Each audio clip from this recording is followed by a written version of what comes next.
Ahí está grabando y vamos a compartir.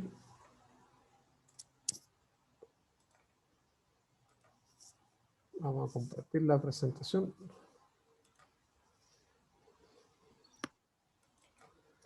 Bueno, ahí ustedes deberían estar viendo la presentación y vamos a entrar derechamente al capítulo 1, que es ya materia del libro, ¿cierto? Del Gooldrich, econometría, ¿cierto? De la introducción básicamente a la econometría. Bueno, hablemos un poquito de econometría, ¿cierto? Econometría básicamente es estadística aplicada a la economía. ¿Ya? Es básicamente las mismas técnicas estadísticas que ustedes usan para otros campos, otras áreas de estudio. Pero en econometría, en economía se han desarrollado métodos estadísticos bastante particulares, ¿cierto? Para estimar relaciones económicas, evaluar teorías económicas, evaluar e implementar políticas públicas y de negocios. O sea, la econometría es harto más, ¿cierto?, que la típica idea que nosotros tenemos, que es de predicción. Predicción, por supuesto, es bien importante predecir, por ejemplo, cuál va a ser la tasa de interés, cuál va a ser la tasa de inflación, el PIB, el valor del dólar, ¿cierto? Se va a subir o a bajar. Los casos de COVID, por ejemplo, pensando en algo reciente. Así que econometría es estadística que se aplica a la economía y que desarrolla una serie de métodos basados principalmente en regresión, entre paréntesis, pero también en la predicción de variables macroeconómicas y de otro tipo. Ahora, a diferencia de las ciencias naturales, la economía y en particular la econometría usa datos no experimentales, ¿cierto? No se hacen experimentos, salvo raras excepciones, y estos datos son datos observacionales y datos retrospectivos, ¿cierto? Datos, cosas que pasaron. Normalmente la econometría hace uso de datos que sucedieron, que ustedes consiguen en bases de datos oficiales, por ejemplo, el Banco Central, el INE, ODEPA, en fin, hay una serie de... Ya vamos a conversar un poquito de los datos y de dónde los pueden encontrar. ¿Ya? Ahora, a diferencia, como decía, de las ciencias naturales, rara vez se usan datos experimentales porque estos son extremadamente caros. Hacer un experimento con personas, por ejemplo, es complejo. Y además porque supone problemas éticos. ¿Ya? Ustedes saben que cuando se hacen, por ejemplo, estudios de la efectividad de las vacunas, por ejemplo, hay un grupo control sin vacuna, hay un grupo que recibe la vacuna y hay un tercer grupo que recibe un placebo, ¿cierto? Recibe el mismo líquido pero sin vacuna, ¿cierto? Lo vacunan como que se hubiera vacuna, pero eso se llama efecto placebo, ¿ya? Bueno, eso es un experimento en la práctica, ¿cierto? Porque ustedes tienen tres grupos a los cuales se les aplican diferentes tratamientos, uno sin tratamiento, otro con vacuna y otro sin vacuna. Esos son experimentos carísimos. Imagínense que si nosotros quisiéramos hacer algo en términos de educación, quisiéramos evaluar el efecto que tiene la educación en el futuro de los niños, tendríamos que tener dos grupos, ¿cierto? Un grupo de niños sin educación y otro grupo de niños con educación, ¿cierto? Si hiciéramos un experimento, y después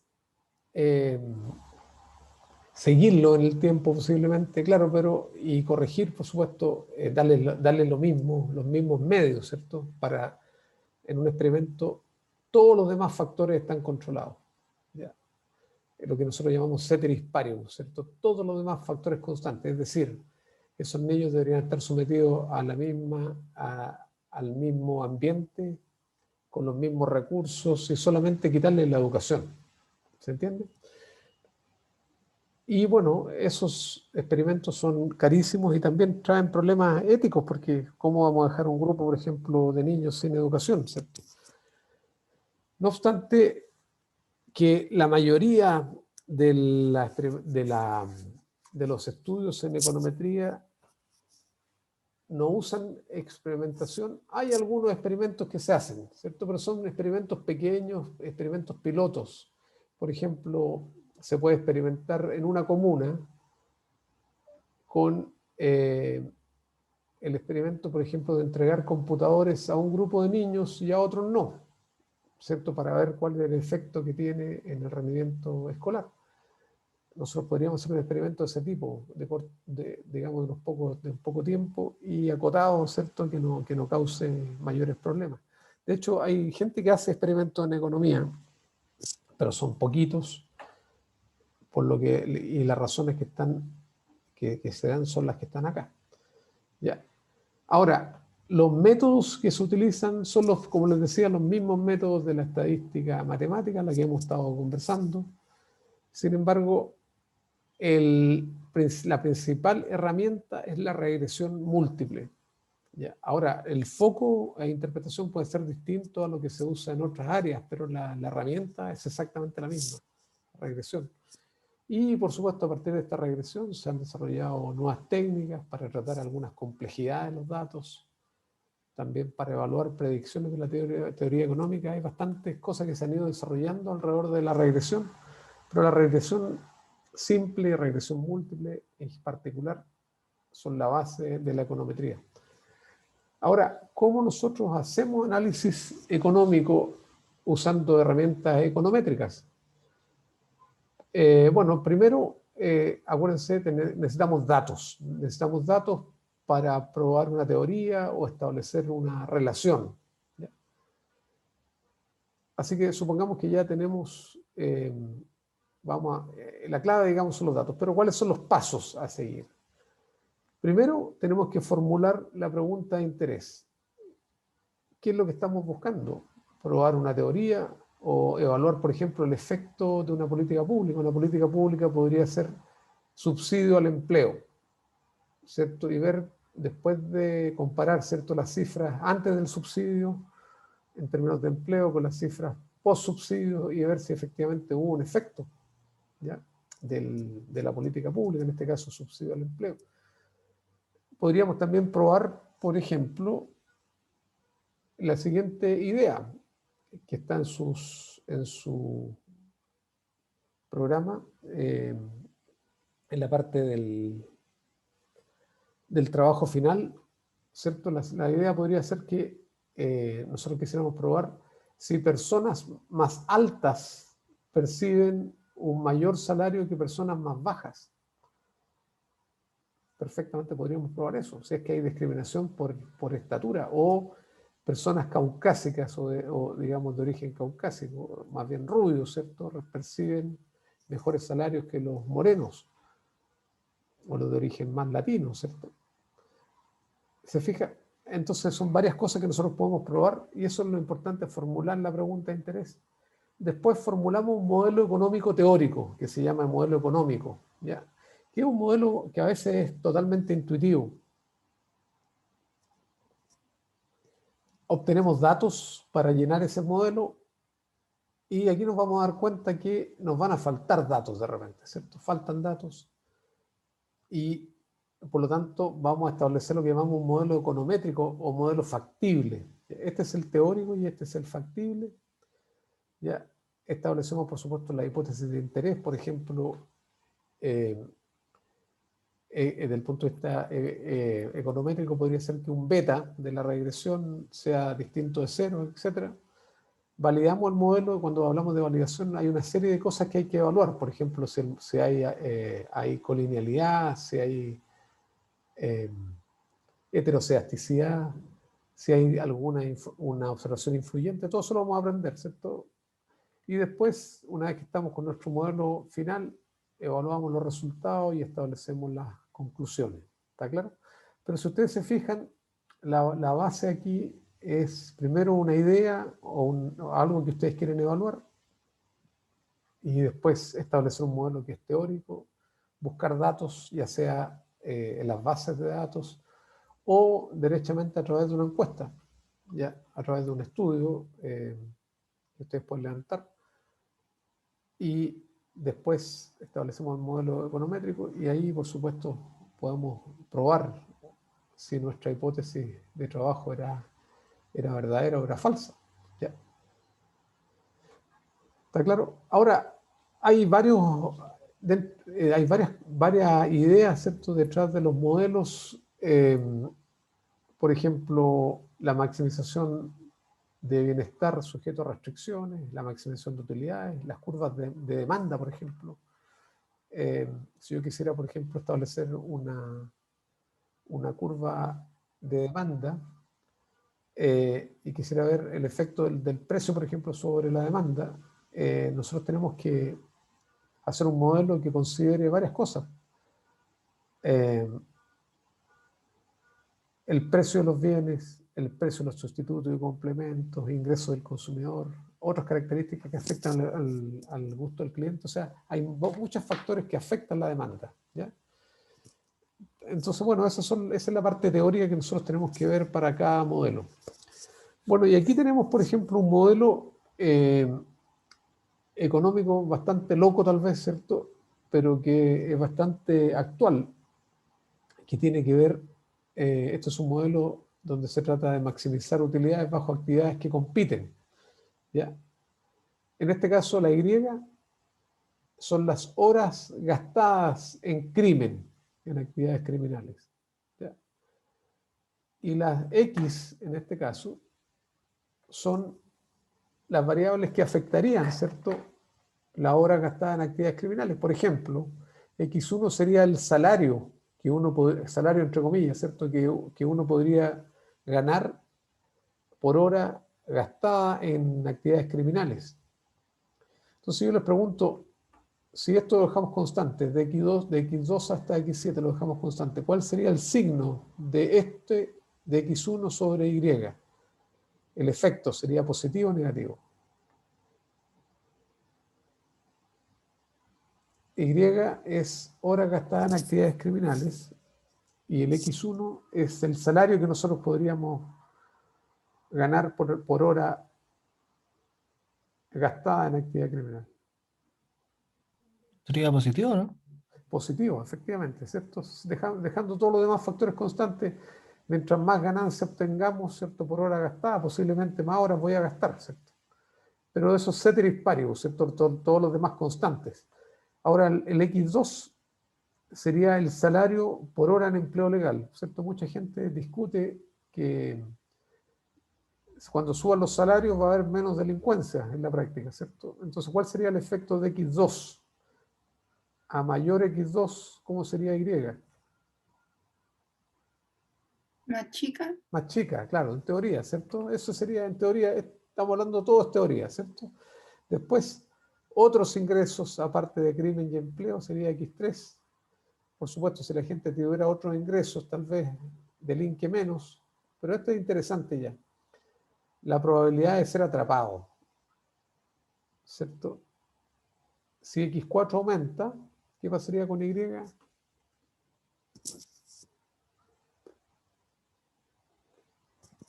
Si la probabilidad Yo creo que disminuiría. debería disminuir, ¿cierto? Pero, ¿qué pasa? Que en Chile, por ejemplo, lo atrapan a los delincuentes. Sin embargo, la probabilidad de ser sentenciado si es atrapado X5, en Chile es baja, ¿cierto? En general, lo que se llama la puerta giratoria, ¿cierto? Pero en teoría, si tuviéramos una alta probabilidad de que la persona sea sentenciada, posiblemente, ¿cierto?, debería delinquir menos. Y también X6 es la dureza de la pena, ¿cierto? Hay gente que dice que hay que reponer la pena de muerte, ¿no? Así. Y a subir las penas en todos los delitos. Entonces, la X6 es la sentencia esperada si se es sentenciado, ¿ya? Si esta fuera alta, tal vez la gente, habría una disuasión, ¿cierto? Y la gente delinquiría menos. Y X7, edad. ¿Cómo sería el efecto de la edad sobre...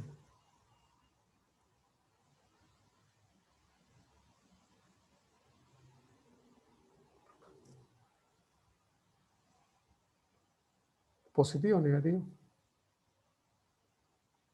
¿Cómo prefiero? La edad es chica, yo creo que es positivo. A mayor edad, más delinque. No, según yo, entre más No, viejo. a menor edad.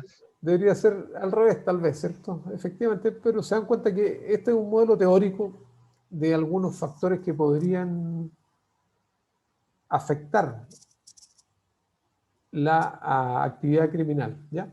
Entonces, este sería el modelo teórico, ¿cierto? El modelo es interesante porque es un modelo de cosas que se discuten actualmente. Hay países que han endurecido sus penas, ¿cierto? Durísimo. En Estados Unidos, por ejemplo, hace varios años endurecieron el régimen carcelario también. Poca luz, ¿cierto? Camas de cemento, en fin, para tratar de disuadir un poco a los criminales. Pero bueno, este es el modelo teórico y nosotros deberíamos buscar datos, ¿cierto?, para alimentar este modelo. Igual, ¿qué nos vamos a encontrar? Que hay muchas de estas variables que nos cuesta conseguir datos, ¿cierto? Saber, por ejemplo, cuánto se podría ganar uno por día o por hora en una actividad criminal, ¿cierto? ¿Cuánto gana una persona por hora en Chile o por día, más o menos? En una actividad 20.000. normal, digamos. ¿Cuánto gana un empleado en una tienda, qué sé yo? ¿Cuánto puede ganar? Como 20.000. 10 lucas. Si pensamos que el sueldo mínimo son 326.000 pesos, ¿cierto? Hay mucha gente que gana el mínimo. Y saquemos vamos a poner 350 para hacerlo más fácil, 350.000, ¿cierto? Y lo vamos a dividir por 180 horas, más o menos, porque son 45 horas semanales, ese es el contrato. Divido por 180 horas, ¿cierto? Como 2 lucas. Eso es, exactamente, 2.000 pesos la hora. O sea, en un día te está ganando 15.000 pesos, 16.000 pesos, tal vez. Ya. O sea, realmente los sueldos son bajos. Bueno, y eso habría que contrastar, eso sería aquí, ¿cierto? Salario por hora en empleo legal, y eso habría que meter acá también, obviamente, valores de hora por actividad criminal. Depende de lo que haga, ¿cierto? Pero bueno, lo importante que es el modelo teórico, aquí tenemos otro modelo teórico, por ejemplo, el efecto que tiene, este es un modelo de salario, ¿cierto? Donde el salario es función de la educación, la experiencia y el entrenamiento, ¿ya? Donde salario sería el salario por hora, por día, la educación, los años de educación formal, la experiencia en años de experiencia, el entrenamiento, semanas de entrenamiento en total. ¿Y cómo debería ser el signo de cada uno de estos X aquí? El efecto de la educación sobre el salario, ¿cómo debería ser? Positivo. Positivo. ¿Y la experiencia?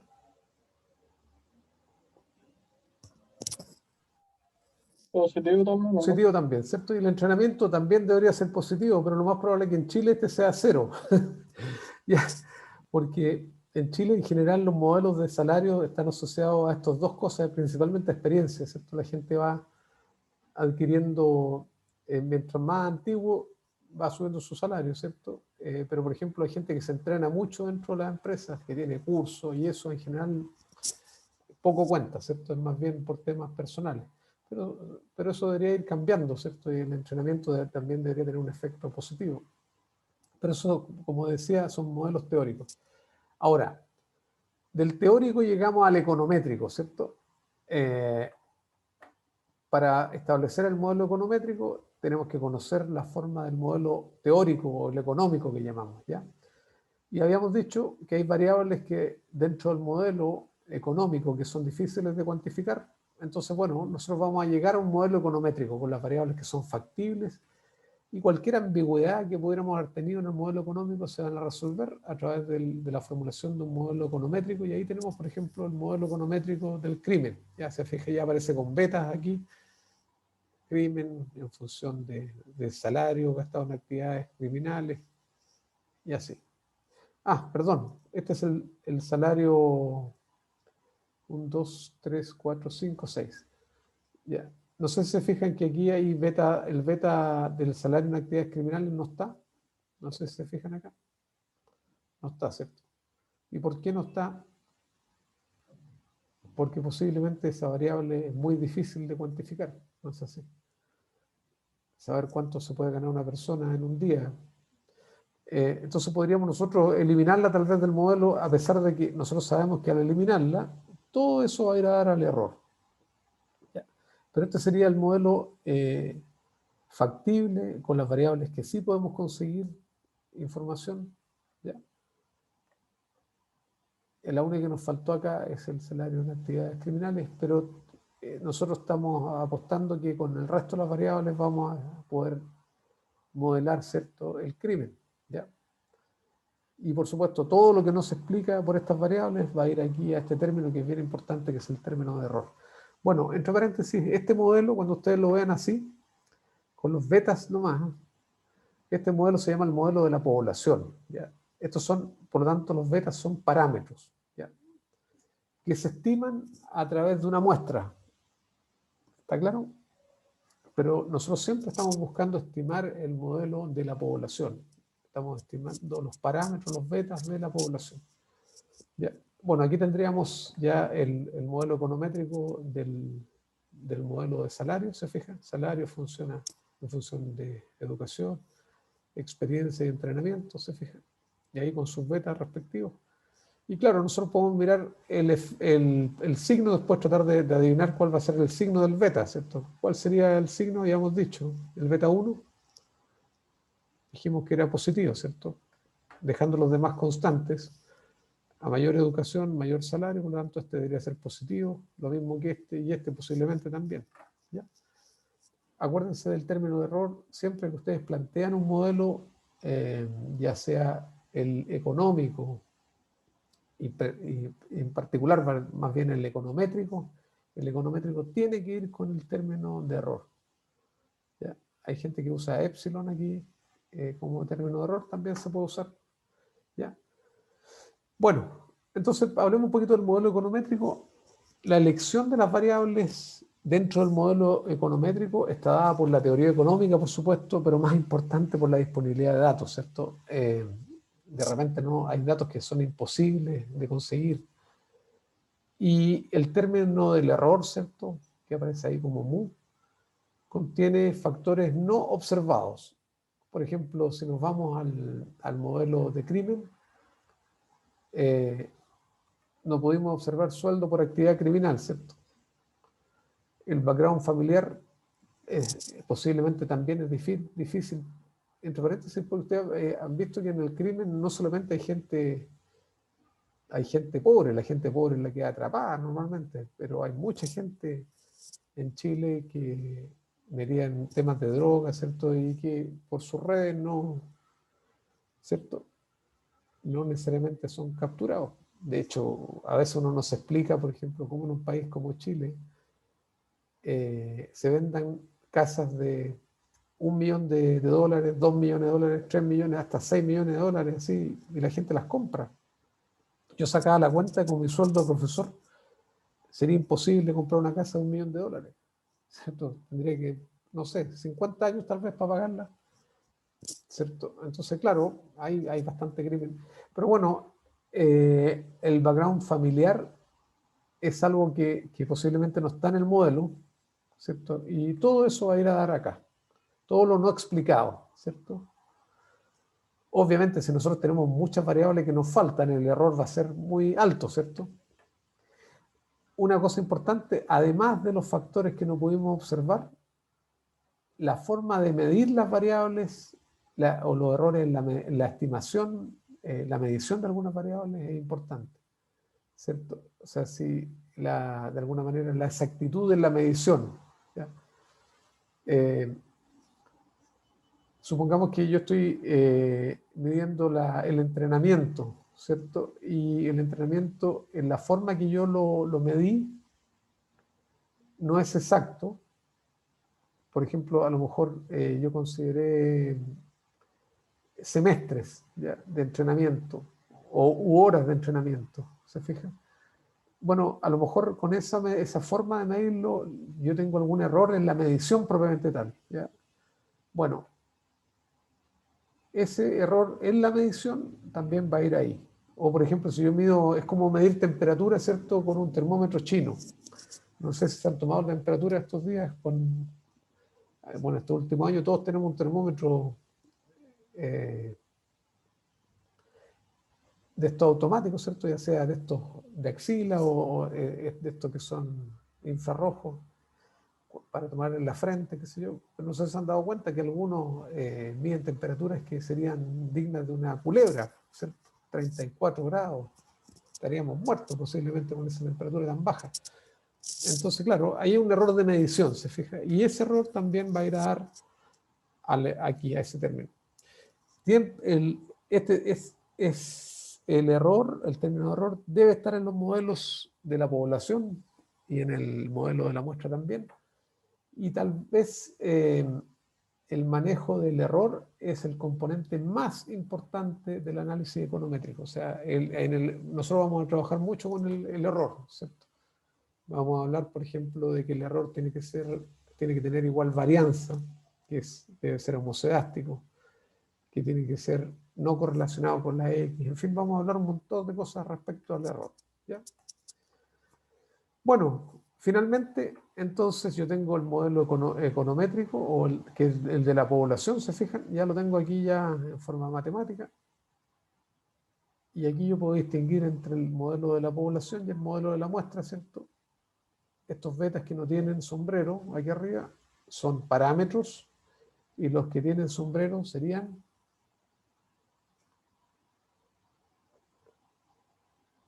¿Cómo se llaman los betas sin sombrero? O sea, con sombrero.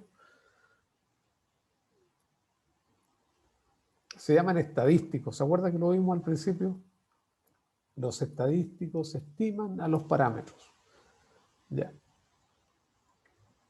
Se fija, cada beta es estimado por su correspondiente estadístico. Cada parámetro de la población es estimado por su correspondiente estadístico en la muestra. Y por lo mismo en el caso del término del error. ¿Ya? Así cuando ustedes vean este modelo, ya ustedes saben que el de la muestra, cuando lo vean sin sombrero, es el de la población. ¿Ya? Bueno, y una vez que tenemos nuestro modelo estimado, que es el de la muestra, nosotros empezamos a hacer pruebas de hipótesis respecto a los betas. Por ejemplo, podríamos tener la siguiente hipótesis. El salario ganado en actividades legales no afecta el comportamiento criminal. O que el entrenamiento determina el nivel salarial. En la práctica, lo que estamos haciendo es una hipótesis nula, ¿cierto? Siempre hay que partir con la hipótesis nula, decir que el beta respectivo, el beta sub 1, por ejemplo, es 0. Y la hipótesis alternativa es que el beta sub 1 es distinto de 0. Bueno, ¿qué nos dice la hipótesis alternativa además? Ya lo sabemos, ¿cierto? ¿Qué tipo de prueba tenemos que usar? De 2 colas, ¿se acuerdan? Entonces, eso es lo que vamos a hacer en la práctica, ¿cierto? Vamos a estimar el modelo y después vamos a hacer pruebas de hipótesis. Acuérdense que las pruebas de hipótesis se plantean en la población, usando la muestra, obviamente, ¿cierto? Entonces yo digo que en la población el efecto del beta 1, por ejemplo, es 0.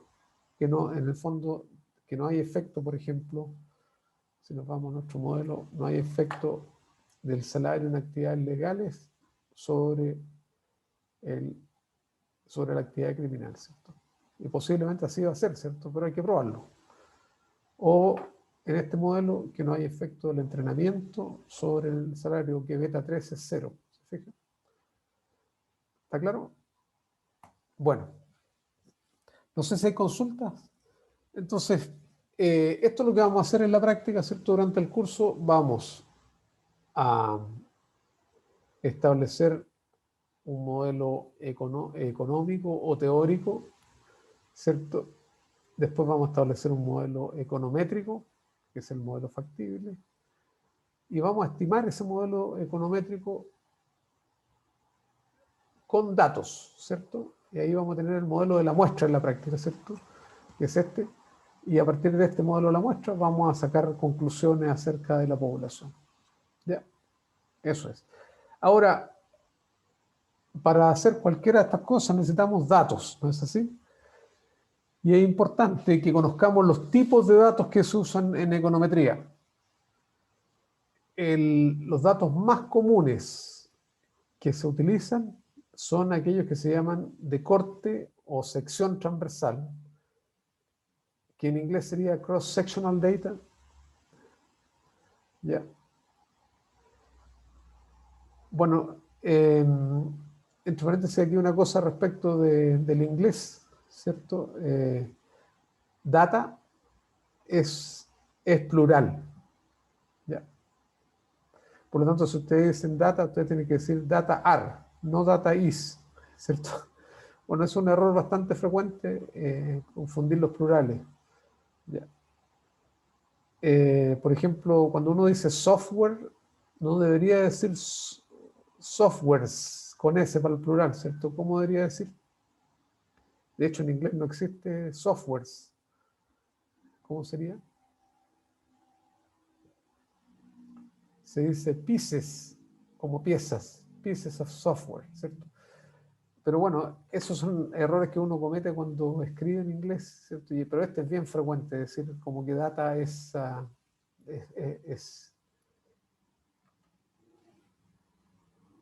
singular. ¿Y cuál sería el singular de data?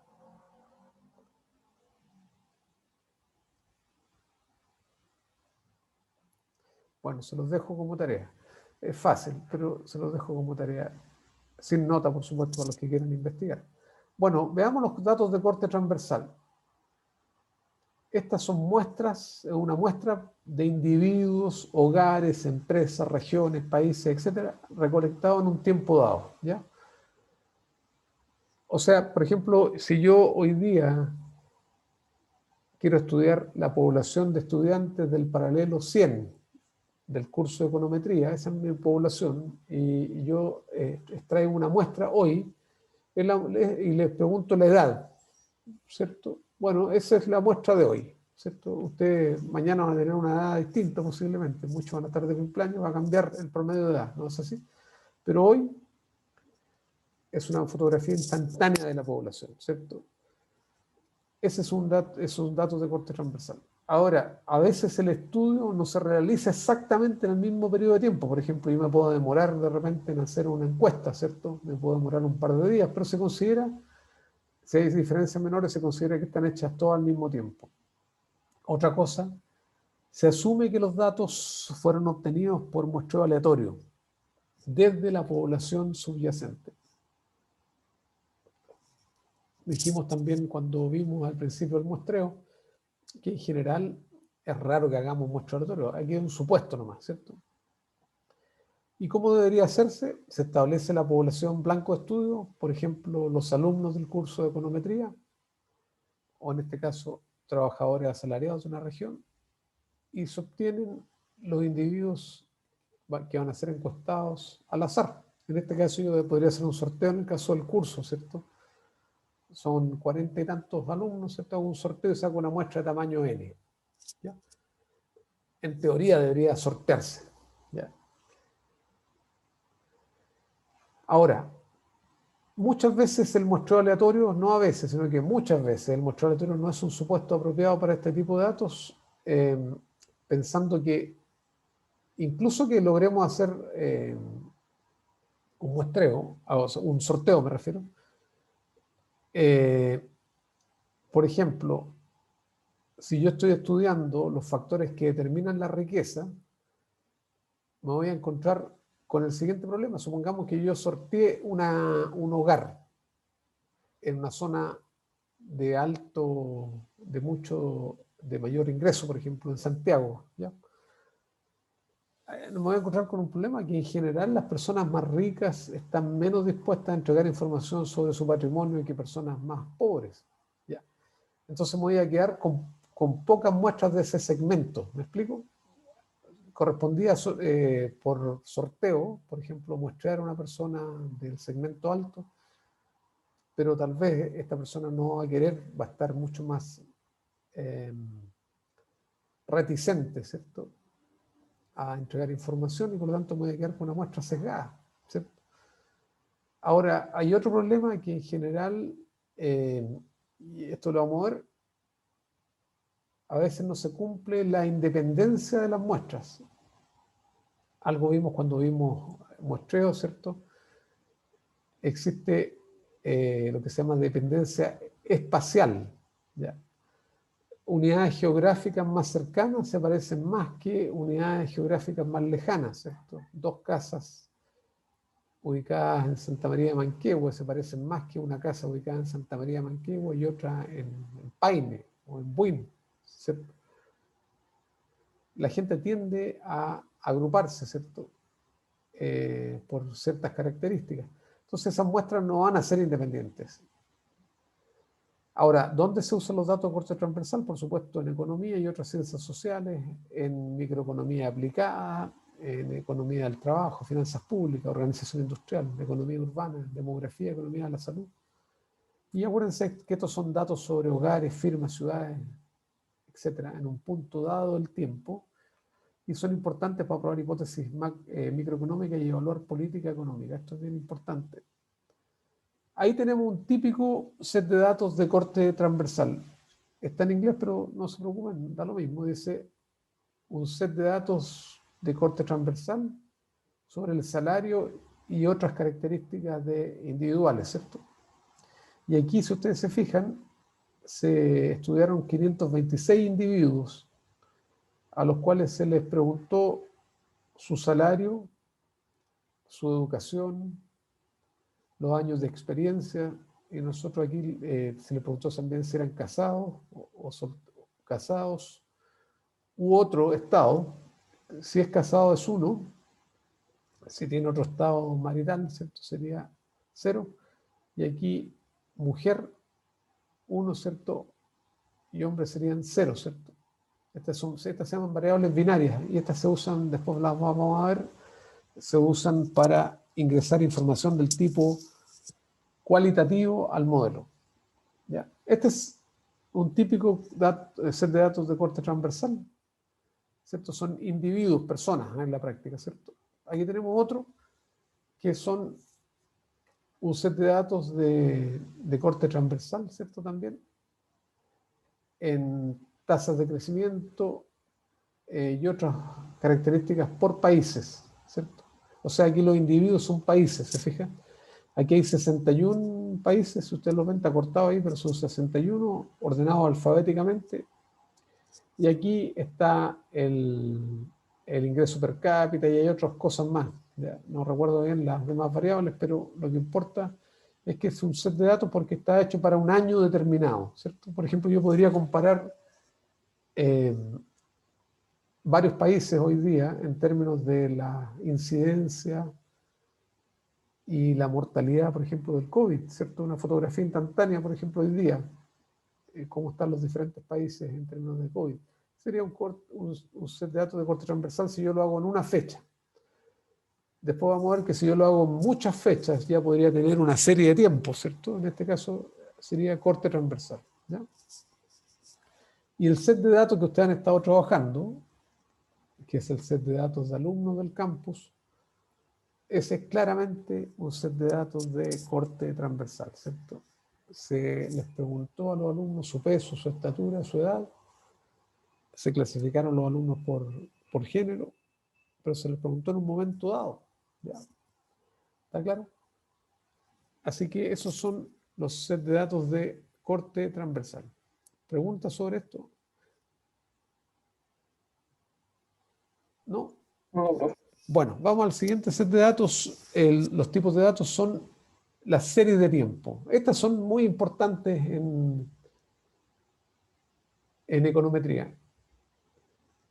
Acuérdense que son observaciones de una o más variables en el tiempo. Por ejemplo, el precio de acciones, el dólar, el IPC, las ventas de automóviles, etc. Todo lo que ustedes ven con tiempo, en el fondo las cifras de COVID también. En esta serie de tiempos pasan varias cosas. Por ejemplo, los eventos pasados influencian los eventos futuros. Hay efectos de rezago también, ¿cierto? Algo que pasó un tiempo atrás se viene a ver recién más adelante. Y por supuesto, estas series tienen tiempo. A diferencia de los datos de corte transversal, estos datos no son independientes, no pueden asumirse independientes, porque, por ejemplo, el precio del dólar de ayer influencia el precio del dólar de hoy y el de hoy va a influenciar el de mañana, ¿cierto? O sea, realmente en series de tiempo los datos son dependientes temporalmente, ¿ya?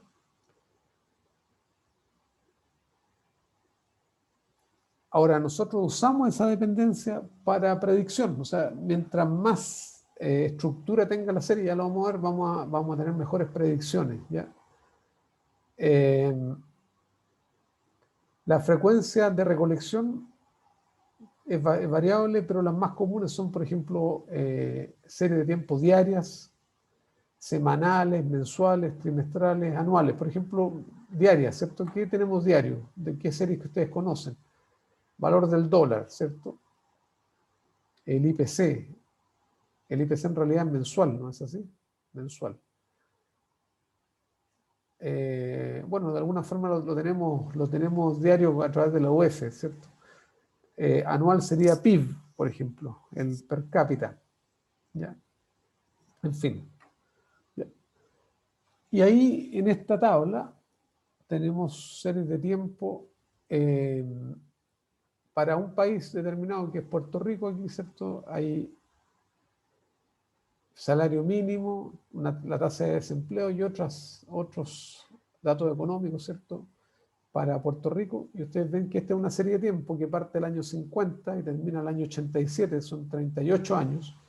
¿Ya? ¿Se fija? En este caso el tiempo de recolección es anual, ¿no es así? ¿Está claro? Bueno, y una cosa importante que en la serie de tiempo, esto lo habíamos comentado cuando hablamos de los gráficos, ¿se acuerdan? En las series de tiempo, el delta T es 1 siempre, independiente que la recolección sea anual o trimestral. Por ejemplo, si es trimestral, ¿cuál sería la unidad de tiempo?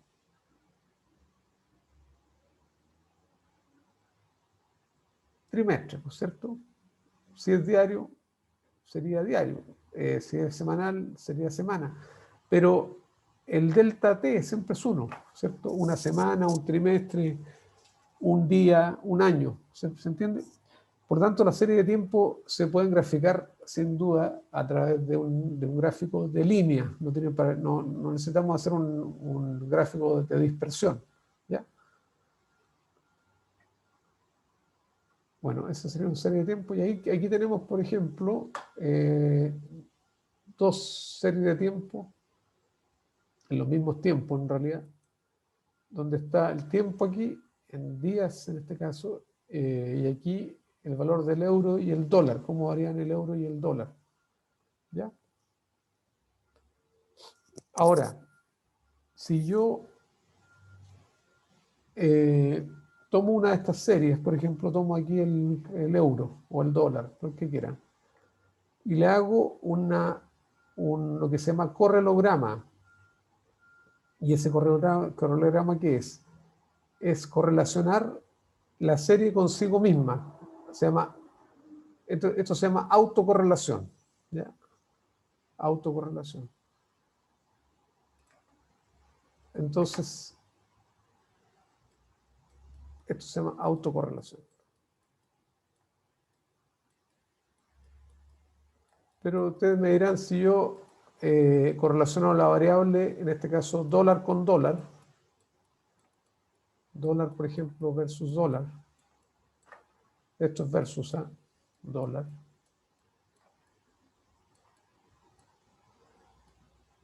¿ya? Si yo hago la correlación, ¿cuánto me va a salir? 1, ¿cierto? Si yo relaciono dólar con dólar. Claro, si lo hago al mismo tiempo, yo hago dólar con dólar, por supuesto que parto en 1, ¿cierto? O sea, si a una distancia temporal de 0, el valor de correlación debería ser 1, ¿cierto? Pero ¿qué pasa si yo tengo aquí, voy a poner aquí el valor del dólar, y aquí dólar al tiempo t, y aquí dólar al tiempo t menos 1. Lo voy a desplazar. Por ejemplo, aquí supongamos que este era 700, y aquí 720, 730, en fin. Ahora, si yo correlaciono esta consigo misma, por supuesto, al mismo tiempo me va a dar 1, ya lo habíamos dicho. Pero ¿qué pasa si yo me desplazo un tiempo? Por ejemplo, desplazo esta serie, me quedé 700, 720 y 730. Se fija, la desplacé un tiempo y calculo ahora la correlación entre estos. La correlación tiene que ir bajando, ¿cierto? Y a medida que me voy desplazando otro tiempo, se va perdiendo, a medida que me voy desplazando en tiempo, se va perdiendo la correlación, pero ustedes se fijan, por ejemplo, aquí el dólar, para que llegue a cero, la correlación donde no hay correlación, tenemos que llegar casi a los 190 días de distancia. O sea, si en esta serie yo quisiera buscar dos puntos independientes dentro de la serie, tendría que estar separado a 190 días de distancia. De aquí hacia acá, eso se llama dependencia. Esta es una D por si acaso, dependencia. Y de aquí para acá, perdón, de aquí para acá, son independientes. En realidad de aquí para acá son independientes. Ya. O sea, las series tienen dependencia espacial, perdón, temporal. ¿Ya? Y eso nosotros lo usamos después para hacer las predicciones. ¿Ya? Una cosa que es importante, ¿dónde encontramos los datos? ¿Cierto? Esto es importante antes que vayamos a los siguientes tipos de datos.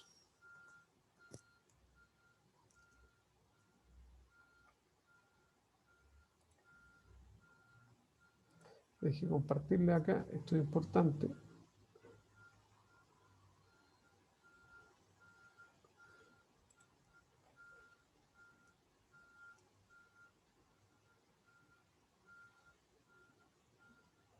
Bueno, cambié un poquito la página, pero lo vamos a explorar juntos. Aquí se los voy a compartir. Este es uno de los lugares más indicados para que ustedes encuentren datos. ¿Ya? Ahí está. Banco Central de Chile, tiene veo que tiene nuevo logo, nueva imagen, y aquí donde dice estadísticas, ¿cierto? Todo esto va cambiando casi todos los años.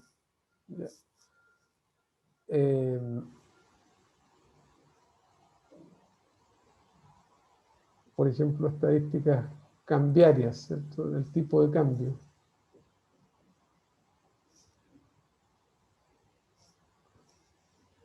Y MASEC internacional, que ustedes tienen que buscar. O nos vamos aquí donde aparece base de datos estadísticos también. Acá está. La base de datos estadísticos, ¿cierto? Estas son estadísticas macro, ahí tenemos temas de precio, tasas de interés, tipo de cambio. ¿Ya? Veamos acá.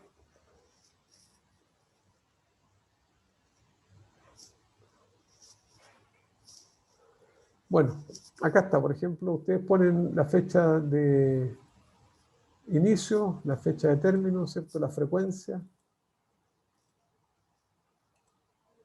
la serie original. Aquí, por ejemplo, estos son mensuales, entre paréntesis, porque ahí también diaria. Por ejemplo, el tipo de cambio. ¿Ya? No sé hasta dónde hay, creo que está del año 84, por ejemplo. ¿Ya? 84, ahí está el tipo de cambio, hasta el 2021. La serie original. Ustedes pueden graficar. Ahí está la serie. Se fija la serie de tiempo.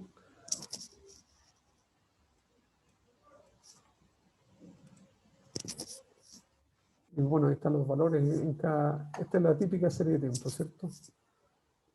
Y después uno puede bajar estos datos. Ustedes lo pueden descargar. Acá. Exportar a Excel. Y esto es interesante porque antes no se podía hacer esto. Ahora ustedes lo pueden exportar vertical u horizontal. En este caso vertical, por ejemplo, aceptamos. ¿Cierto? Aparece, lo vamos a abrir para que ustedes lo vean.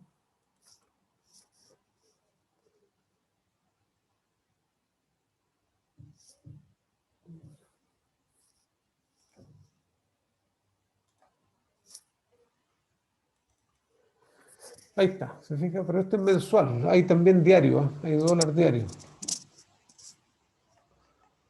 Se fija, aquí tenemos cuántos meses tenemos desde el año, o sea, tenemos 451 meses desde enero del 84.